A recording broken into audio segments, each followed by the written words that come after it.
দশম গ্রেড বাস্তবায়নের দাবিতে মেডিকেল টেকনোলজিস্ট এবং ফার্মাসিস্টদের যে কর্মসূচি, সেই কর্মসূচি কিন্তু সারা দেশের মতো গোপালগঞ্জেও চলছে গত 3 দিন ধরে, অর্থাৎ আজকের দিন ধরে 3 দিন। এই 3 দিন কিন্তু কর্মসূচি চলছে।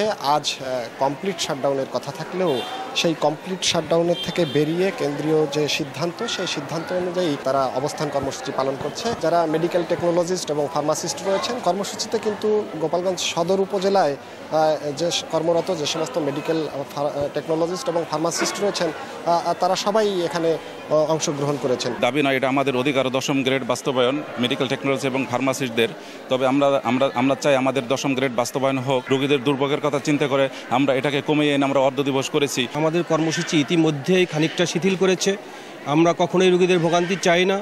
সরকার আমাদের দাবি মেনে নেক, তাহলে আমরা অত সহজেই ঘরে ফিরে যাব। অন্যথায় কেন্দ্র যেভাবে কর্মসূচি দেবে আমরা সেই কর্মসূচি বাস্তবায়ন করব।